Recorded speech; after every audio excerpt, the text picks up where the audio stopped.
সবাইকে ধন্যবাদ জানাচ্ছি। আজকের এই প্রেস মিটটা আমি প্রেস মিটের মতো করে করছি না, জাস্ট একটা সাধারণ আলোচনার মাধ্যমে আপনাদের জানাবো আমি কি বলতে চাইছি। আজকের প্রেস মিটের তিনটা অংশ থাকবে। এক নম্বর হচ্ছে রোমান স্ক্রিপ্টের ব্যাপার, 2 নম্বর 10,323 জন কর্মচারীদের সম্পর্কে আমি বলবো, 3 নম্বরে রাজ্য সরকারের টুকিটাকি বিভিন্ন ইস্যু, মিসসেলানিয়াস ইস্যুকে আমি বলবো। প্রথমে রোমান স্ক্রিপ্ট সম্পর্কে কিছু বলবো। গত পরশুদিন আগরতলায় TISF এর ছাত্ররা যখন আন্দোলন করে, আন্দোলনকারীদের বিরুদ্ধে পুলিশি ব্যবস্থা গ্রহণ করা, আমরা তিপ্রামথার পক্ষ থেকে এবং তিপ্রামথা লেজিসলেটিভ পার্টির পক্ষ থেকে ঘটনার তীব্র নিন্দা জানাচ্ছি। আমাদের ত্রিপুরা রাজ্যে এখানে আমরা যারা আছি, ভাষা কি জিনিস এটা আমাদের নতুন করে বোঝানোর কোনো দরকার নেই। বিশেষ করে যারা বাঙালি অংশের মানুষ, ওনাদের থেকে আমরা অনেক কিছু শিখেছি এবং আজও আমরা শিখছি। ওনারাই অনেক ক্ষেত্রে আমাদের অনুপ্রেরণার বিষয়, এটাতে কোনো সন্দেহ নেই। 1952 সালে যখন আজকের যে বাংলাদেশ, এই বাংলাদেশটা ছিল পাকিস্তানের একটা অংশ, যাকে আমরা বলতাম পূর্ব পাকিস্তান। সেইখানে বাংলা ভাষায় যারা কথা বলেন, বাঙালিদের উপর যে বাংলা লেখা হবে উর্দু স্ক্রিপ্ট, এটা কিন্তু চাপিয়ে দেওয়া হলো। At that point of time সমস্ত বাঙালিরা বাংলা ভাষায় যারা কথা বলেন, নট চক্রবর্তী, দেবনাথ, ভৌমিক, সমস্ত যারা চাকমারাও যারা সেখানে বা তিপ্রারাও যারা সেখানে বাংলা ভাষায় কথা বলেন, তারাও ওই ভাষা আন্দোলনে ঝাঁপিয়ে পড়েছিল এবং বাংলাকে কোনোভাবেই উর্দুতে লেখা যায় না, বাংলা স্ক্রিপ্টে লিখতে হবে, এটার আন্দোলন ছিল। And that is why ওই আন্দোলনের পর থেকেই কিন্তু টুডে বাংলা ভাষাটাকে বাংলা লিপি দিয়ে লেখা হয়ে থাকে। এবং এইখানে আমাদের যে দীর্ঘদিনের, এটা শুধু তিপ্রাদের, কুমুদ কুন্ডু চৌধুরী, উনি কি তিপ্রা ছিলেন? He was a Bengali man. উনি বাঙালির ঘরে জন্মগ্রহণ করেছেন, উনি বাঙালি অংশের মানুষ ছিলেন। উনিও তো বলেছেন যে ককবরককে যদি সঠিকভাবে লিখতে হয়, সম্পূর্ণভাবে বাংলা স্ক্রিপ্টে সেটা লেখা যায় না। তার উদাহরণ আমি দিচ্ছি, অনেককেই বলি আমি যে কখই আপনারা কি করে লিখবেন, কথার আপনারা কি করে লিখবেন। কথারটা যদি বাংলায় লিখতে হয়, কুথার লিখবে না, কুথিকে কুথুই লিখবেন, কচারকে কুচার বলবেন, বাচিকে বাচই বা বাচুই করতে হবে। তো এইভাবে কিন্তু একটা ভাষাটাকে বাংলা দিয়ে লেখা যায়। আমরা যারা ককবরক ভাষায় কথা বলি এবং আমরা ছাড়া যারা অন্যান্য ভাষাভাষীর লোক ককবরক নিয়ে যারা চর্চা করে, তারা সবাই বলেছে যে রোমান হরফ দিয়ে ককবরককে লিখলে অন্তত 95% ককবরকের উচ্চারণকে সঠিকভাবে লেখা যায়। That is the reason. তো আজকে আমরা দেখেছি লেফট ফ্রন্টের সময়, আমার জীবনের সিংহভাগ সময়টাই আমি দেখেছি বামপন্থীদের শাসন। নৃপেন বাবুর 10 বছর এবং পরবর্তী সময় দশরথ বাবুর 5 বছর তাহলে 15 বছর, এবং পূর্বতন যিনি মুখ্যমন্ত্রী মানিক সরকার, ওনার 20 বছর, মানে 35 বছর। In my life the longest government যাদের আমি দেখেছি তারা হচ্ছে বামপন্থীদের সময় কিন্তু রাজ্যের যতগুলো কলেজ আছে বা ইউনিভার্সিটি আছে, স্কুল আছে, সেখানে ওনারা অন্তত পরিষ্কার ভাবে না বললেও 2টি স্ক্রিপ্টে ককবরককে লেখার জন্য অনুমতি দিয়েছে। বাংলায় যারা লিখছেন লিখুন, এবং রোমানে যারা লিখতে চান তারা লিখুন। এবং এই কথাও তো সত্য যে সিবিএসসি স্কুল মানেই ইংলিশ মিডিয়ামে হয়ে থাকে। এটা আমার বানানো গল্প না। আমাদের রাজ্যের যিনি মুখ্যমন্ত্রী, উনি একজন ডক্টর, আমি গ্রাজুয়েট ইঞ্জিনিয়ার। উনি কিন্তু গ্রাজুয়েট ডক্টর নন, উনি মাস্টার ডিগ্রি অর্থাৎ masters in dental surgery, MDS করেন। মানে আমার চাইতে আরো বেশি উনি পড়াশোনা করেছেন, এবং উনার ডিগ্রি এবং পড়াশোনাকে আমি সম্মান জানাই এবং চিরকাল এটাকে সম্মান জানাই। বাট কিছু কিছু বিষয় ওনার জানা উচিত যে সিবিএসসি মানে ইংরেজি, ইংরেজরাও কিন্তু ইংরেজিটাকে রোমান হরফ দিয়ে লিখে থাকে। অনেকে বলতে পারে যে ইংরেজির একটা স্ক্রিপ্ট যে ABC. My dear friends, I am going to tell you this true fact, যে এই যে এবিসি আমরা উচ্চারণ করে যে শিখেছি, এই এবিসিটা কিন্তু এটা ইংলিশ স্ক্রিপ্ট না, এই স্ক্রিপ্টটা হচ্ছে রোমান স্ক্রিপ্ট। ইংলিশম্যানরাও এত উন্নত জাতি, সারা বিশ্বকে এরা একসময় শাসন করেছে, এরাও বলেছে যে ইংলিশ স্ক্রিপ্ট দিয়ে ইংরেজিকে লেখার চাইতে রোমানে লিখলে সেটা সহজভাবে লেখা যায়। So they also accepted that fact. এবং সিবিএসসি তে যারা পড়াশোনা করে ম্যাট্রিক পাস করবে, এরা ক্লাস 11-12 গিয়ে হঠাৎ করে ডু ইউ ফিল দ্যাট বাংলায় এরা লিখতে পারবে? রাজ্যের মাননীয় মুখ্যমন্ত্রী আমাকে আমার একটা চিঠির উত্তরে লিখেছেন যে সিবিএসসি কর্তৃপক্ষ থেকে আমরা জানতে পারলাম, মানে আমরা মানে কারা? রাজ্যের মন্ত্রিসভা এবং খুদ মুখ্যমন্ত্রী নিজে, ওই আমরা, উনি বলেছেন আমরা জানতে পেরেছি যে সিবিএসসি বাই স্ক্রিপ্টে, অর্থাৎ 2টা স্ক্রিপ্টে প্রশ্ন করার তাদের কোনো বিধান নেই। তাহলে আমি মানুষের কাছে, রাজ্যের মানুষের কাছে আপনাদেরকে সাক্ষী রেখে মাননীয় মুখ্যমন্ত্রীকে বলবো, যদি সিবিএসসি একটা স্ক্রিপ্টেই বিধান থাকে, তার রোমান স্ক্রিপ্টে হোক। যে স্ক্রিপ্টে লিখলে পর 95% বরং উচ্চারণ এবং শব্দকে আমি লিখতে পারবো, নাম্বার 1। নাম্বার 2, সিবিএসসি তে যারা পড়াশোনা করবে, they are all having no problem with Roman script, যেহেতু ওরা ইংরেজি মিডিয়ামে পড়াশোনা করছে।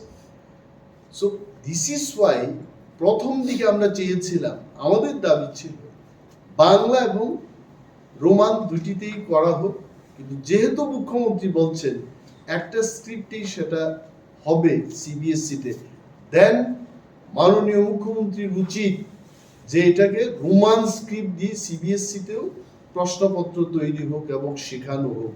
He should be telling this. এটা আমাদের দাবি। যেমন টিআইএসএফ এর আন্দোলন, বাচ্চাদের উপর লাঠি চালানো হলো, লাঠি চার্জ করা, টিয়ার গ্যাস চালানো হলো। ইউ ফিল রাজ্যের মানুষ বোকা? রাজ্যের মানুষ দেখছে না এগুলো?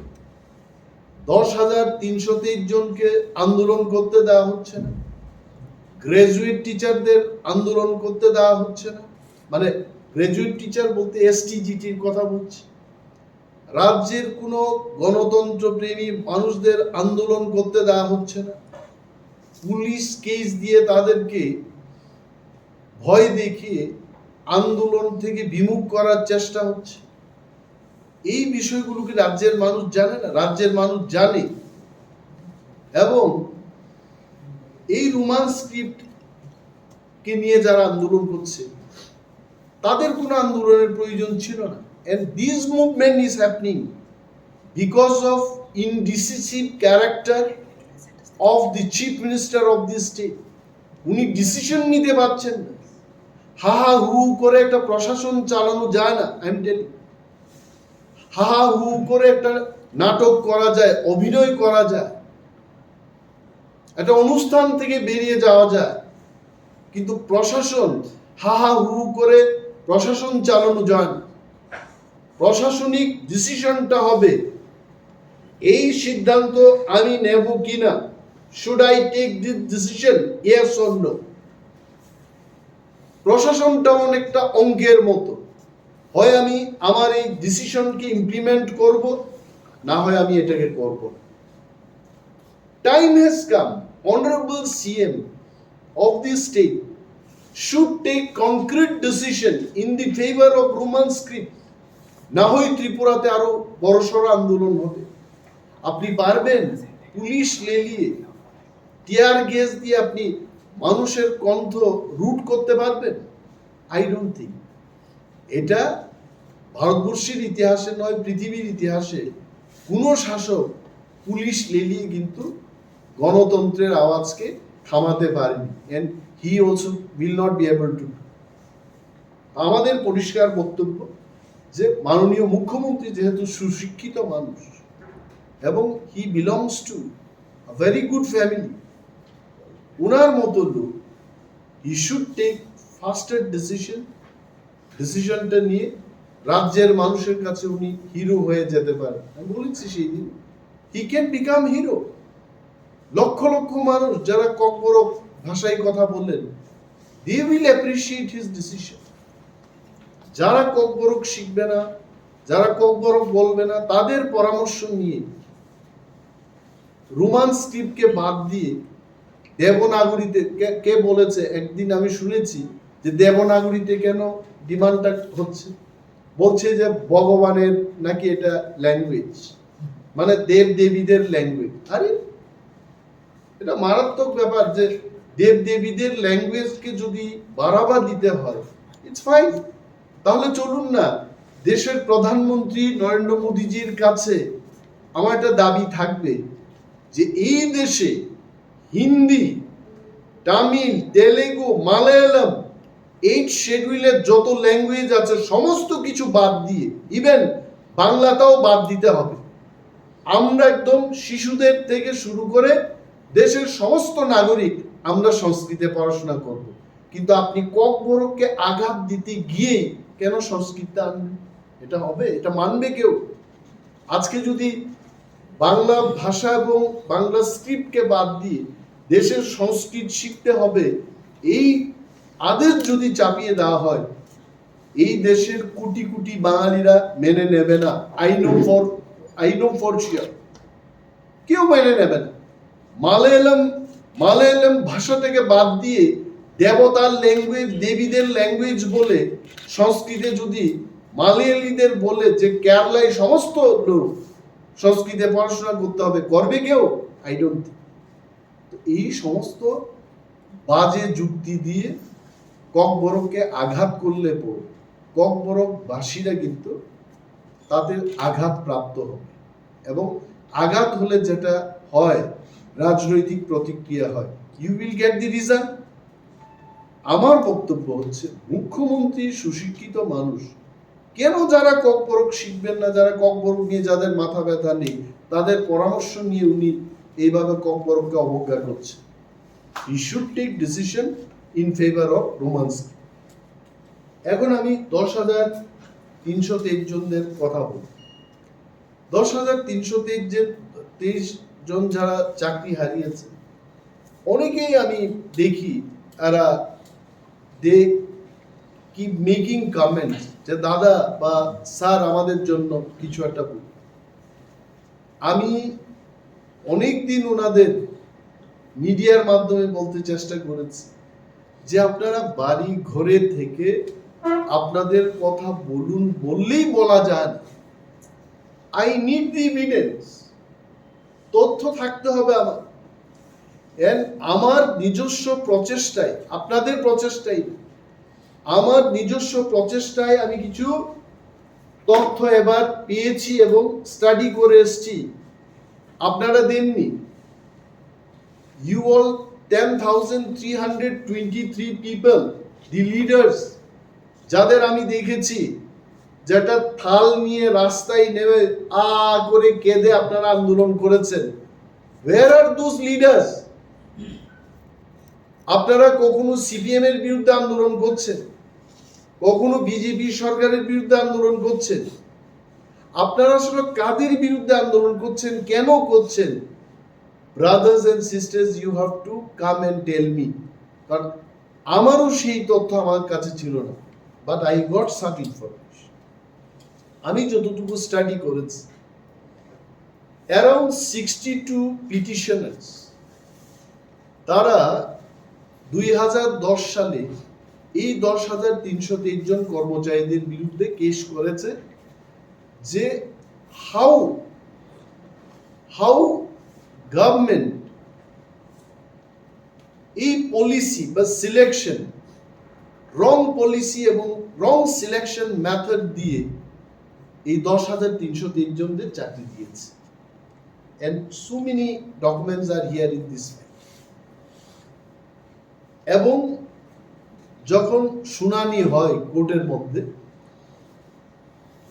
আর অনেকেই দিয়েছে, I can remember one gentleman who has ফাইলড the case, যার নাম তন্ময়নাথ, WPC কেস নাম্বার 51, এবং 2014 সালে এই লোকটা সহ আরো অনেকেই 10,323 জনদের বিরুদ্ধে কেস করেছে।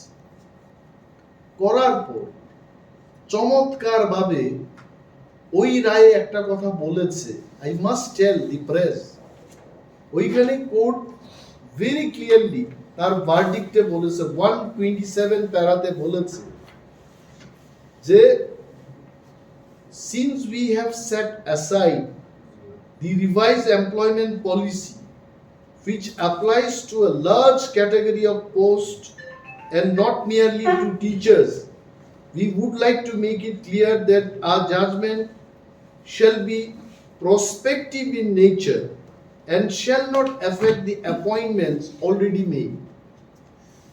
কোর্ট বলেছে, কিন্তু রাজ্য সরকারকে কোর্ট বলেছে, এবং কি বলেছে? বলেছে যে যদি আমরা পলিসি এবং সিলেকশন প্রসেসটাকে বাতিল করি, if the court gives right, যে এই পলিসিটা যেটা 2003 সাল থেকে যে চাকরিটা নেওয়ার জন্য পলিসিটা করেছে, এই পলিসিটা বাদ দিয়ে দিলে লার্জ সেকশন অফ এমপ্লয়িজ, আমার হিসেবে মোটামুটি প্রায় 55,000 সরকারি চাকরি চলে যাবে। এটা কোর্টও আজ করতে পেরেছে। তখন কোর্ট বলেছে যে লার্জ সংখ্যক, large category of post, nearly not teachers, শুধু টিচার না, এখানে কেরানি বা বিভিন্ন অন্যান্য পোস্ট, এই পোস্টগুলো কিন্তু এফেক্ট হবে। তখন বলেছে যে যা হবার হয়ে গেছে, যাদের অ্যাপয়েন্টমেন্ট দেওয়া হয়েছে, এদের বাদ দিয়ে দাও, but in future government should not do. I think if I read correctly, this is what is the matter. এবং একটা বিষয় আমি দেখেছি, 57 পিপল, পরবর্তী সময় আরো একজন কেস করেছে, তার মানে 58 after 2014, only 9 people have challenged the policy. পিটিশনারদের মধ্যে 9 জন শুধু পলিসির বিরুদ্ধে বলেছে, এবং বাকি হাউ মেনি পিপল? 51, 57 plus 1, 58, বাকি 49 people they have challenge against the selection. কিন্তু সিলেকশনের ব্যাপারটা কোর্ট কিন্তু তার বার্ডিকে এটাকে বাদ দিয়ে দিয়েছে, উই হ্যাভ সেট অ্যাসাইড, বাদই দিয়ে দিয়েছে। পলিসিটা, আমার বক্তব্য হলো, সরকার 10,323 জনকে চাকরিতে কেন নেয়নি এই অর্ডারের পরে? তার মানে সরকার বলছে যে পলিসিটা রং। এই তো পলিসিটা রং বলে তো চাকরিটা খেয়েছে। যদি এটা হয়, মাই কোয়েশ্চেন ইজ, তাহলে বাকিদের চাকরি গেল না কেন? Why only this 10,323? কারণ এই পলিসিটা যখন করেছে 2003 সালে, তারপরে যতগুলো চাকরি নিয়েছে 55,000 পিপলের চাকরি যাওয়ার কথা ছিল। অ্যান্ড সারপ্রাইজিংলি ওই 57 জন যারা কেস করেছে তাদের মধ্যেও 40 জন তারা চাকরি পেয়ে গেছে একই পলিসি। মাই ডিয়ার জার্নালিস্ট এবং রিপোর্টার্স ফ্রেন্ডস, আপনাদের মাধ্যমে আমি রাজ্য সরকারের দৃষ্টি আকর্ষণ করতে এই কথা বলছি যে যে পলিসিটাকে রং মেনে 10,323 জনের চাকরিটা বাতিল করে দিয়েছে সরকার, সেই পলিসিকে যারা চ্যালেঞ্জ করেছে ওরাও একই পলিসিতে চাকরি পেয়েছে। যার বিরুদ্ধে আমজাদ হুসেন বলে একটা লোক যখন 2012 সালে সায়েন্স গ্রাজুয়েট টিচার নেওয়া হয়, সে চ্যালেঞ্জ করেছে কোর্টে যে আমি কেন চাকরিটা পেলাম। এবং সেখানে আমজাদ আলীর সেই রায়েও বলেছে যে পলিসিটা যা হবার হয়ে গেছে এটাকে বাদ দাও। My question is, science graduate teacher একই পলিসিতে যারা চাকরি পেয়েছে, যদি তাদের চাকরি বহাল থাকে, 10,323 জনের চাকরি কেন বহাল থাকবে না? This is one question. Second thing হচ্ছে 10,323 জন পরিবারদের বেহাল যখন অবস্থা, তাদের মধ্যে থেকে প্রদীপ দেববর্মা, ময়নাল হুসেন, কানাইলাল দাস এরা স্টেটের বিরুদ্ধে কেস করেছে এবং কেস নাম্বার হচ্ছে WPC নাম্বার 334 of 2021। মানে এদেরকে চাকরিতে কেন নেওয়া হলো না? ওয়াই অন্যরা চাকরি করছে, আমরা কেন চাকরিতে জয়েন করব না? এই রায়েও প্যারাগ্রাফ 30-তে কোর্ট বলেছে, this রায় came out on 31st March 2020. According to this court, the memorandum dated, মানে কোন মেমোরেন্ডামটা?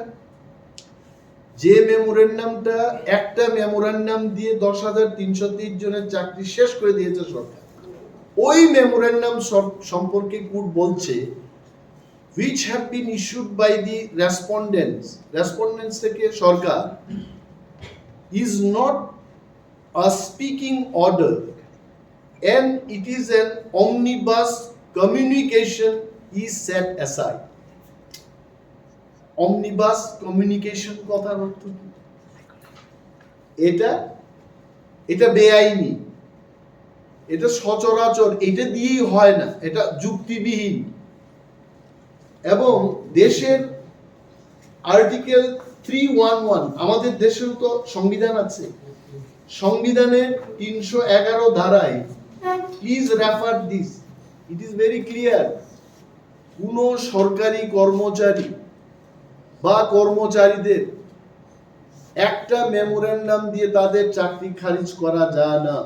It's very clear and it is mentioned in 311 article of Indian Constitution. It is not allowed. Common memo is not allowed. আপনি একটা memo দিয়ে সমস্ত লোকের চাকরি খাবে, এটা সম্ভব না। Then you come, কোর্ট বলেছে, প্রদীপ দেববর্মাদের সে রায়ে বলেছে, respondents to pass a reasoned and specific order in the subject matter relating to the petition. অর্থাৎ আপনি যে একটা মেমো দিয়ে চাকরি বাতিল করে দিয়েছে, হয় আপনি নতুন মেমো দিয়ে তাদের চাকরি বাতিল করেন, আজও কিন্তু সরকার নতুন মেমো ইস্যু করেনি, তার মানে এদের চাকরি তো আছে। Now my question to the government, কোয়েশ্চেনের আগে আমি বলছি, গভর্নমেন্ট আমার যতটুকু জানা আছে 3 জনের একজন একটা কমিটি, অ্যাডভাইজারি কমিটি করেছে, যার শীর্ষে ছিলেন রাজ্যের প্রখ্যাত মানে কি বলবো জাজ, মাননীয় জাজ ছিলেন এবি পাল মহোদয় ছিলেন সেখানে। এবং সিনিয়র অ্যাডভোকেট চন্দ্রশেখর সিংহ ছিলেন, প্রসেনজিৎ বিশ্বাস রিটায়ার্ড আইএফএস অফিসার। এই তিনজনকে দিয়ে একটা অ্যাডভাইজারি কমিটি করে সরকার বলেছে আমাদের অ্যাডভাইস দিন আমরা কি করব। Unofficially I have the copy of প্রাক্তন জাজ এবি পাল মহোদয়, যেটা চিফ সেক্রেটারিকে চিঠি দিয়েছেন। এখানে উনি ক্লিয়ারলি বলেছেন যে the notification constituting the committee has not been modified or revoked as there is no chairman and so no possibility of meeting of the committee. এখানে উনি ক্লিয়ারলি বলেছেন যে রিট পিটিশন, এই যে 58 রিট কেসেস অ্যাপয়েন্টমেন্টের বিরুদ্ধে যারা করেছে তাতে মাত্র 462 জনের বিরুদ্ধে, নামের বিরুদ্ধে কোর্টে সমন পাঠিয়ে তাদেরকে বলা হলো যে তোমাদের বিরুদ্ধে কেস আছে। এবি পাল মহোদয়ের আমি যা বললাম এখানে বক্তব্য হচ্ছে যে 10,323 জনের মধ্যে কোর্ট শুধু 462 জনকে সমন দিয়েছে। যদি চাকরিও যায় তাহলে 10,323 জনের মধ্যে ওই 462 জনের চাকরি যাবে, আরো 9,861 জনের চাকরি থাকবে। This report says that. অ্যাডভাইজারির যিনি মেম্বার এই কথা বলছে। আরো একটা বিষয় হলো বিপ্লব দেব প্রাক্তন মুখ্যমন্ত্রী থাকা, উনি যখন মুখ্যমন্ত্রী ছিলেন তখন আর একটা তদন্ত কমিটি হয়েছিল, if I can remember correctly. ওই তদন্ত কমিটিতে some mister Debnath, Gautam Debnath retired justice, ওনাকে দিয়ে একটা এনকোয়ারি কমিটি গঠন করা হলো। তার রিপোর্ট আজও রাজ্যের মানুষ সে অজানা, উই ডোন্ট নো। আর এইখানে চন্দ্রশেখর সিনহা বা আরো একজন যিনি মেম্বার প্রসেনজিৎ বিশ্বাস রিটায়ার্ড আইএফএস অফিসার কি রিপোর্ট সরকারের কাছে দিয়েছে, তো যতটুকু শুনেছি ওনারাও পজিটিভ রিপোর্ট, অর্থাৎ 10,323 জনের পক্ষেই ওনারা বলেছে। তারপরও সরকার is inactive, government is not taking any action. আমার এখন সরকার বাহাদুরের কাছে কয়টা প্রশ্ন থাকবে যে যদি পলিসিটাই যদি ইলিগ্যাল হয় তাহলে 55,000 লোকের চাকরি কেন দেবে? ওয়াই অনলি দিস 10,323 জনের চাকরি যাবে? আর এবি পাল মহোদয়ের এই রিপোর্ট যদি সরকার মেনে থাকে, ওয়াই 462 জনের শুধু যাবে না, বাকিদের চাকরি কেন থাকবে না? আর চাকরি খাওয়ার একটা মেমো দিয়ে হয় না, দেশের সংবিধান বলছে। নতুন মেমো আপনারা ইস্যু করছেন নাকি? এবং এখন যদি সরকার মেমো গ্রহণ না করে, মেমো ইস্যু না করে, তাহলে তাদের চাকরিতে জয়েন করতে বলুন। আরেকটা হলো এখানে যে তন্ময় নাথের সেই প্যারাগ্রাফও যেহেতু বলেছে 127 নম্বর যে এটা সিলেকশন প্রসেসকেও সেট অ্যাসাইড করে দিয়েছে, তাহলে ইমপ্লিমেন্ট করে আপনি ওই 9,000 কতজনকে 9,000 হিসেব করেছি এখানে 10,323 মাইনাস 462, তারপর 9,861 জনকে আপনারা চাকরি দিলেন কিনা, এটা আমার সরকারের কাছে প্রশ্ন। নাও এরপরেও কিন্তু আমরা আওয়াজ তুলব 10,323 জন কর্মচারীদের জন্য, এবং আমি 10,323 জনের যারা থাল নিয়ে আন্দোলন করেছেন করে ওনাদেরকে অনুরোধ করব আপনারা আসুন, তথ্য নিয়ে আমার কাছে আসুন, আপনাদের সাহায্য করব। সরকারের এই নীরবতাকে আমরা বিরোধ করছি এবং আপনাদের পক্ষে আমরা কথা বলবো, কিন্তু তথ্য নিয়ে আসুন। এইবার রাজ্য সরকারের কিছু কিছু জিনিস যেটা রাজ্যের যুবক যুবতীদের জন্য ক্ষতি হচ্ছে, I want to tell যে আগে যখন সরকার বিভিন্ন দপ্তরে চাকরি নিত, ওয়ান রিকোয়ারমেন্ট ওয়াজ যে এই লোকটা যে চাকরির জন্য যে লোকটা অ্যাপ্লাই করছে, ইজ দিস ম্যান অর এই ছেলে বা মেয়ে সে ত্রিপুরার কিনা। আমাদের এখানে কি হয়, PRTC, permanent resident certificate of ত্রিপুরাই, তো মানে permanent resident of Tripura certificate, PRTC, এটা দরকার। ইদানিং কালে আমরা দেখেছি টিপিএসসিতে বা বিভিন্ন বেসরকারি সংস্থায় যেগুলো চাকরি হচ্ছে, এখানে পিআরটিসির কোনো ব্যাপার নেই। মানে বিহার থেকে, গুজরাট থেকে, মহারাষ্ট্র থেকে যে কেউ আঙ্গু পাঙ্গু চাঙ্গু এরা চাকরি করতে পারে। এবং আই টেল ইউ, রাজ্যের মানুষকে জানা উচিত, সরকারকে বলছি যে হরিয়ানা রাজ্যে বেসরকারি সংস্থায় চাকরি করতে গেলেও সেখানকার পার্মানেন্ট রেসিডেন্ট সার্টিফিকেট যাদের আছে তাদেরকেই সেখানে অ্যাপ্লাই করার সুযোগ দেওয়া। আর আমার রাজ্যে বেকার প্রায় 8 লক্ষের মতো বেকার, এই বেকারকে বাদ দিয়ে বিভিন্ন সংস্থায়, বেসরকারি সংস্থায় পিআরটিসির কোনো ব্যাপার নেই। আমরা দেখছি আজও গুজরাট, মহারাষ্ট্র, দিল্লি থেকে ছেলেরা মেয়েরা ভর্তি। আগরতলা শহরের মধ্যে you just see from Maharashtra, Delhi এবং গুজরাট থেকে লোকেরা এসে চাকরি করছে। তো আমাদের ছেলেদের কি অবস্থা?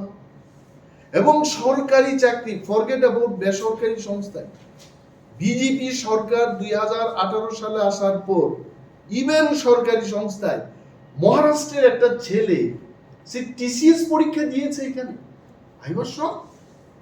কি করে মহারাষ্ট্রের ছেলে টিসিএস ক্যাডারে চাকরি করে?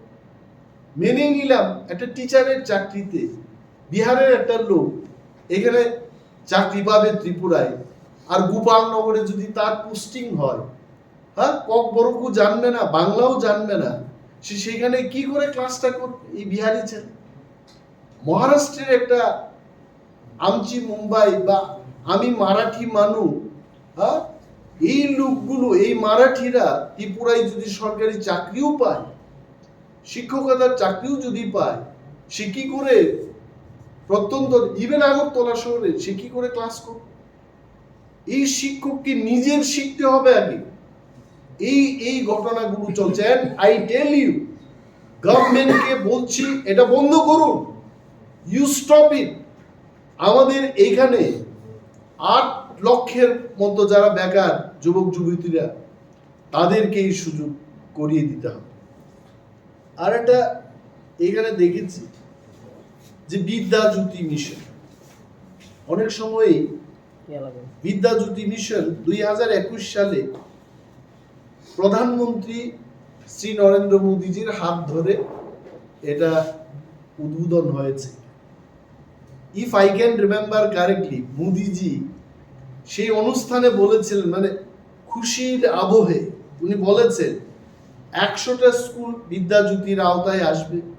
উনি বলেছিলেন তখন যে শিক্ষা খাতে যাই বাজেটটা হয়েছে আরো 500 কোটি টাকা আমি বিদ্যাজ্যোতি স্কুলগুলিকে দেব, 500 crores 100টা স্কুলের জন্য।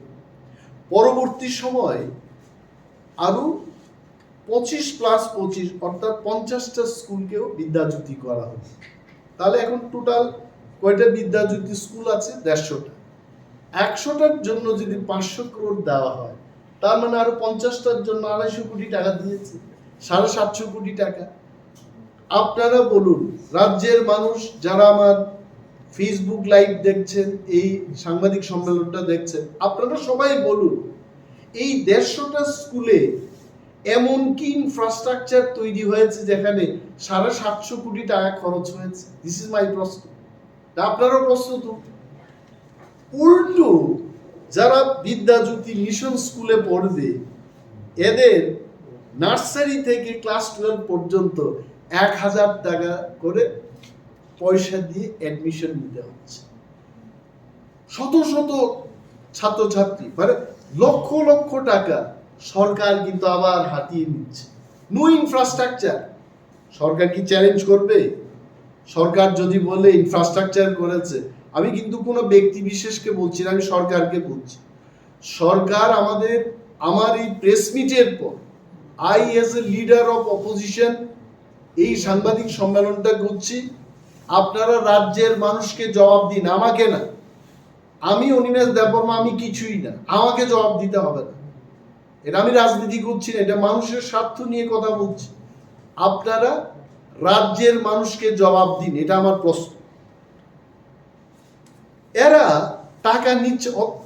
বিদ্যাজ্যোতি মানে কি?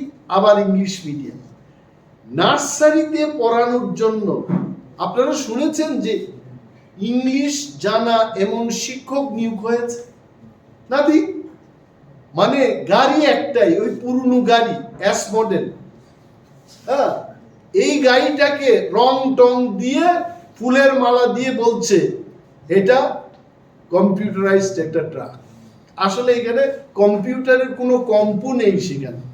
তো এটা কেন হবে? এবং নার্সারিতে শিশুদের, বাচ্চাদের জীবন শেষ করে দেবে। ইংরেজি মিডিয়াম বলছে, আর ওইখানে বাংলা মিডিয়াম ককবরক থেকে, যেখানে ককবরক ভাষাভাষী, সেখানে এটা কাংলিশ হয়ে যাচ্ছে, মানে ককবরকই শিখাচ্ছে। আর যেখানে মানে বাংলা থেকে এটা বাংরাজি হবে, মানে বাংলা ইংরাজি শেখানো হচ্ছে। বাংরাজি কাংরাজি দিয়ে বিদ্যাজ্যোতি মিশন, এটা বলছে এটা বিশ্ব নাকি ফলো করছে, সারা বিশ্ব, সারা দেশ ফলো করছে না, সারা বিশ্ব ফলো করছে। আরে আমি তো আকাশ থেকে ভেঙে পড়লাম যে কি করে এই 750 কোটি টাকা, এটা আমার ধারণার হিসাব। 500 কোটি কিন্তু প্রধানমন্ত্রী বলেছেন, তো আরো 50টার জন্য 250 কোটি টাকা, এটা আমার ধারণার কথা বলছি। নো ইনফ্রাস্ট্রাকচার, তারপর বলছে সারা বিশ্ব নাকি এটাকে ফলো করবে। আচ্ছা, আর একটা হলো যে টিচারদের অ্যাপয়েন্টমেন্ট হচ্ছে না, 10,000। তাহলে এই স্কুলগুলির কি অবস্থা হবে? রাজ্যের সরকার কি জানে যে বিশেষভাবে প্রত্যন্ত এলাকায় একটা টিচার দিয়ে অনেক স্কুল আছে, অনলি সিঙ্গেল টিচার। তারপরেও এই সিঙ্গেল টিচারকে রাজনীতির জন্য ট্রান্সফার করা যায় কিনা তারও চেষ্টা চলছে। তাহলে রাজ্যের শিক্ষা ব্যবস্থা কোথায় যাবে?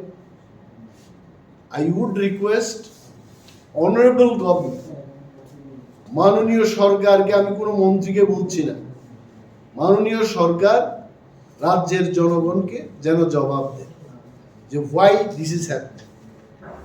আরেকটা জিনিস আমি বলছি, রিঅ্যাপয়েন্টমেন্ট, বেদম রিঅ্যাপয়েন্টমেন্ট চলছে, যা তা লালু সালু যা মানে যা আছে তা, মানে কেন রিঅ্যাপয়েন্টমেন্ট দিচ্ছে আমি জানি। আমার জানা আছে এই রাজ্যের টিসিএস গ্রেডে যারা বর্তমানে চাকরি করছে, এসএসজি গ্রেডে, most of them highly qualified, convent educated, SSG গ্রেডে রাজ্যের টিসিএস আছে, তাদের কিন্তু আইএস করা হচ্ছে না। রাজ্যের মাননীয় সরকার, মাননীয় মুখ্যমন্ত্রী বললে একা ব্যক্তি হয়ে যাবে, মাননীয় সরকার খবর নিয়ে দেখুন, হরিয়ানা, হিমাচল প্রদেশ এবং সাউথ ইন্ডিয়াতে 8 বছরের পরেই তাদের রাজ্যের কাডার সার্ভিসে যারা চাকরি পেয়েছে, মহারাষ্ট্র সিভিল সার্ভিস বা হরিয়ানা সিভিল সার্ভিসে যা চাকরি পেয়েছে, 8 বছর বাদেই তারা আইএস অফিসার হয়ে যাচ্ছে। আর আমাদের রাজ্যে আমাদের টিসিএস দের কবে বুড়া হবে, মানে বুড়া হওয়ার আগে এদের আইএস বাড়ানো যাবে না। 52, 55, 58 যখন সুগার, ইউরিক অ্যাসিড সমস্ত রোগাক্রান্ত হয়ে যাবে, তখন বলবে হ্যাঁ এখন আপনাকে আইএস করা, কি পারফরমেন্সটা দেবে। এবং বহিরাজ্যে, বিভিন্ন রাজ্যে যদি ইয়াং সিভিল সার্ভিসরা, তাদের রাজ্যের ক্যাডারের সিভিল সার্ভিসরা যদি তাড়াতাড়ি আইএস অফিসার হতে পারে, এই রাজ্যে কেন সেটা হচ্ছে না? এবং তাদের বাদ দিয়ে আঙ্গু বাঙ্গুদের, আমি আঙ্গু বাঙ্গুই বলবো, কেন দেওয়া হচ্ছে আমি জানি না, আমি কাউকে অসম্মান করছি, এরা ভয় পাচ্ছে না, আর বলছে আমার তো চাকরি শেষ, আমি এক্সটেনশনে আছি, রিঅ্যাপয়েন্টমেন্টে আছি, সরকার যদি আমার বিরুদ্ধে অ্যাকশনও নেই, নো প্রবলেম। তো থিক স্কিন হয়ে গেছে, এরা কাজ করবেন। আই এম টেলিং, আমি কোনো ব্যক্তি বিশেষ সম্পর্কে বলছি না, অভিজ্ঞতার কথা বলছি। এটা কি মাননীয় মন্ত্রী মহোদয়গণ জানেন না? রাজ্যের মানুষ জানেন না এটা?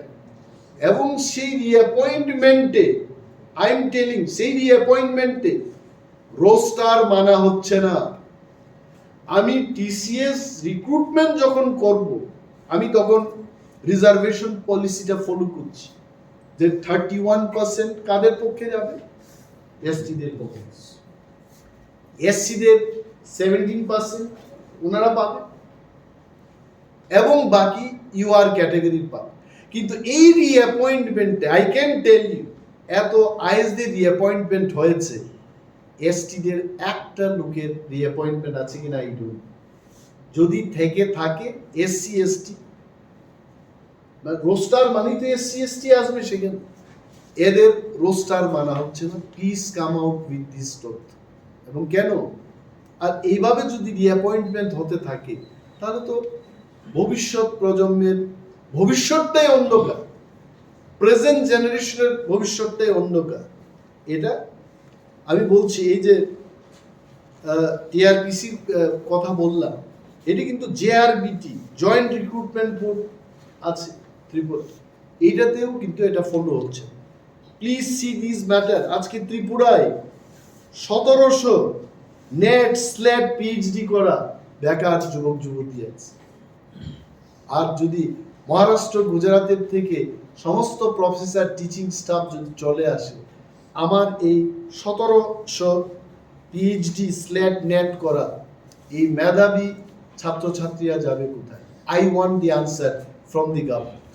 আর একটা শেষের দিকে যাচ্ছে আউটসোর্সিং এ, সরকার কিন্তু আউটসোর্সিং করছে, এখানেও কোনো রোস্টার মানা হচ্ছে না। দেদার যাকে আনছে, দাড়িওয়ালা, দাড়ি নেই, হাফ মুচ নেই, যাকে আনো বাইরের থেকে আনো, এখানেও রাজ্যের পিআরটিসি, এসটি এসসি এইগুলো দরকার নেই, ব্রিং। মানে রাজ্যের মানুষের কোনো ব্যাপার নেই, কন্ট্রাক্টরি ঠিকাদারের কাজ সব বাইরের থেকে আসছে এই রাজ্যের। তাহলে কি হচ্ছে? রাজ্যের টাকা বাইরে নিয়ে যাচ্ছে। আগে আমাদের এখানে বিনয়বাবু যখন কন্ট্রাক্টর ছিলেন, কথার কথা, বিনয়বাবু বলে কেউ চিনি না, অমলবাবু যখন কন্ট্রাক্টর ছিলেন, অন্তত উনি সেই আয়ের টাকাটা গুলবাজার, লেক চমুনি এই এলাকাতে খরচ করতে। আমাদের এখানে স্মার্ট বাজারে যাবেন, হরিগঙ্গা বসাক রোডের অনেক কাপড়ের দোকানে, কালীমাতা স্টোর্স থেকে উনি কিনবেন।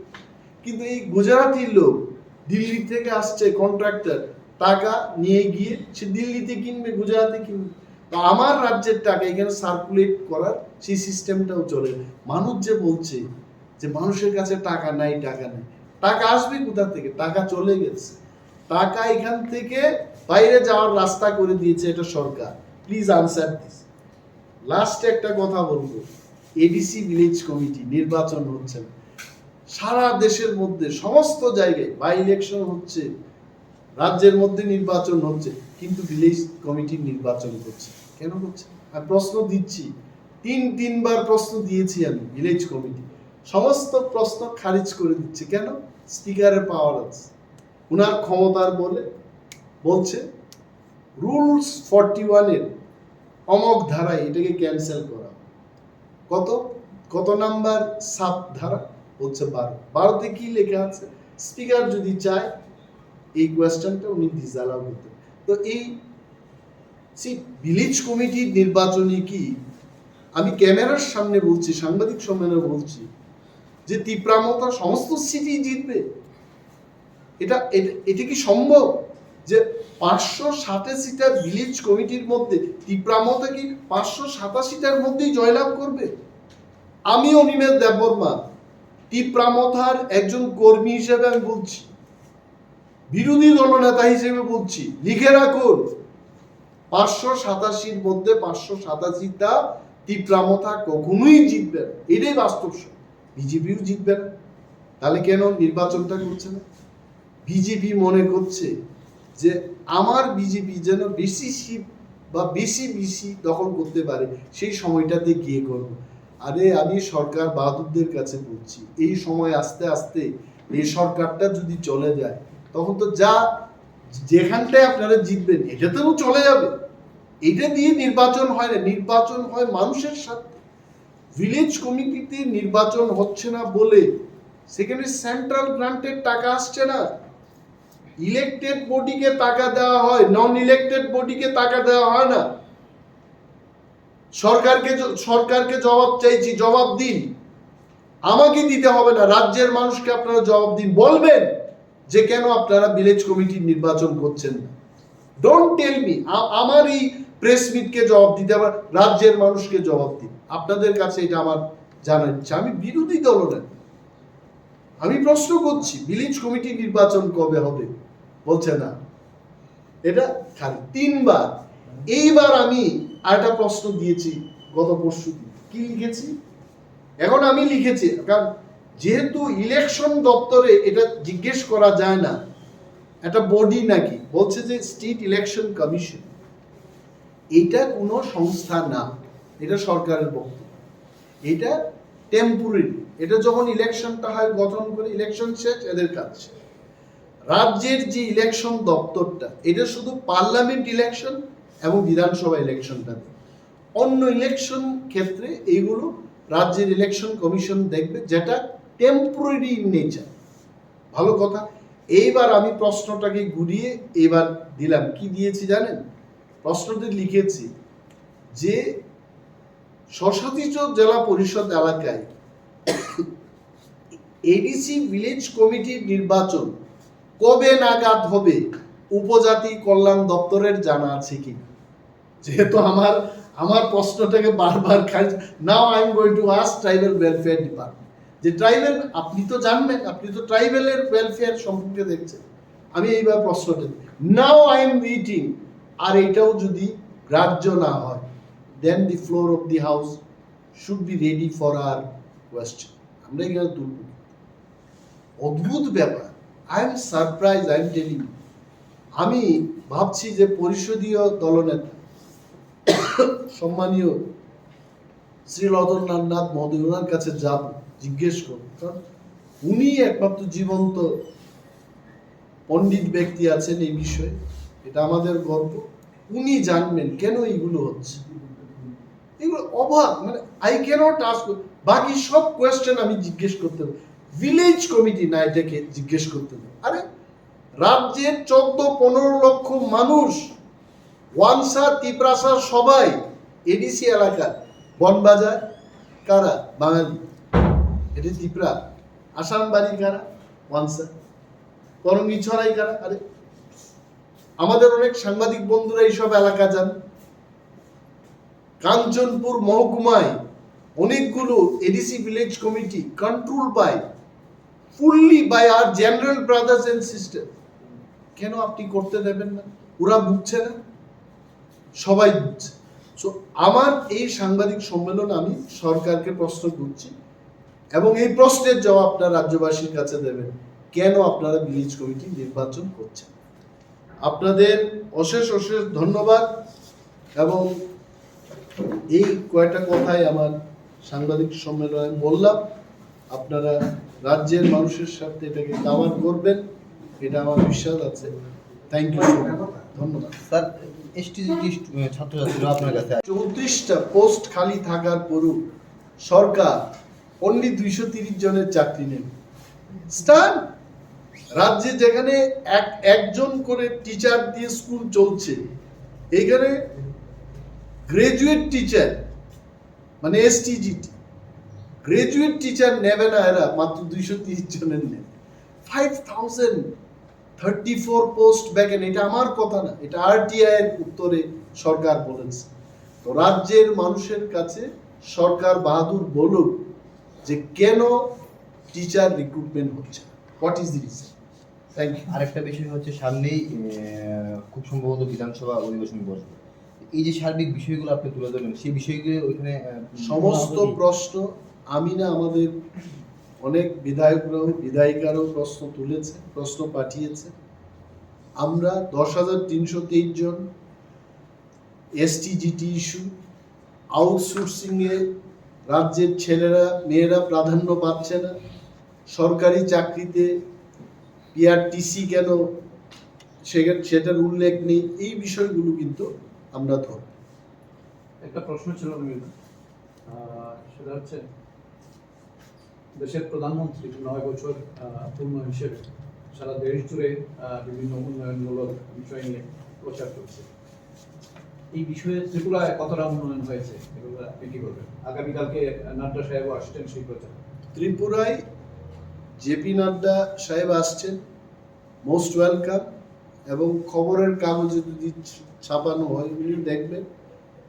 जेपी नड्डा जी को मैं ये बोलना चाहूँगा, ত্রিপুরাতে যে উন্নয়নটা হয়েছে, মোটামুটি 10 লক্ষ লোক পানীয় জলের অভাবে ভুগছে, এটাই 9 বছরের দেশের প্রধানমন্ত্রীর উন্নয়ন। এবং পাহাড়ি জনপদে রাস্তাঘাট ভেঙে যান চলাচলের যোগ্য না, এটা হচ্ছে প্রধানমন্ত্রীর 9 বছরের যে কাজকর্ম।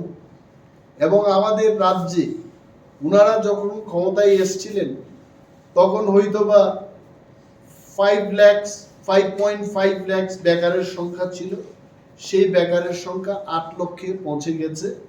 এটাই হচ্ছে 9 বছরের উন্নয়ন। তো জেপি নাড্ডা সাহেবকে বলুন যে কোনো বিষয় নিয়ে যদি কেউ কি করে এরা সেলিব্রেশন বা সেলিব্রেট করতেই পারে। এখন চুরের বাচ্চাও যদি কেক কেটে বার্থডে পালন করতে চায়, আটকাবে কি? আটকানোর কেউ নেই। বার্থডে পালনের মাধ্যমে আসল ব্যক্তির চরিত্র, তার কাজ, এটা প্রতিফলন হয়। প্রতিফলন হয় মানুষের কাছে। আর এই সরকারের দেখুন, I am very straightforward, সরকার যদি জনপ্রিয় হতো 39% ভোট পেত না, মিনিমাম 50%-এর উপর। ওকে 50% বললাম না, যেহেতু ট্রায়াঙ্গুলার কন্টেস্টটা হবে, এটলিস্ট 40%-এর উপর থাকতো। 45% যদি ভোট পেত, আমি বলতাম এই সরকারটা জনপ্রিয়। এই সরকারটা কিন্তু বাই চান্স সরকার, মানে আমরা বলি না তো শহরে গেলাম ঘুরতে, হঠাৎ করে একটা বন্ধু পেলাম, বলছে যে মুগলাই খাও, মানে এটা বাই চান্স পেয়ে গেল। তো বাই চান্স দিয়ে সবকিছু হয় না। প্লিজ রিপ্লাই দেন, দ্যাটস ইট। রাজ্যের মানুষকে যেন এটা রিপ্লাই দাও। Thank you. This by chance is for the Tikram, due to the Tikram? No, that people see, it can be for CPM, it can be for CPM, it can be for Tipramota, but still by chance is by chance. কিন্তু মোদি তো বলছে ত্রিপুরাকে হীরা দেওয়া হয়েছে, iOS. তাহলে আমি এটাই বলবো, অনেকে আসলে সোনা কি হীরা কি চিনে না। লোহাকে যদি সোনা বলে আর সোনাকে যদি হীরা বলে, that is not my problem, that is his problem.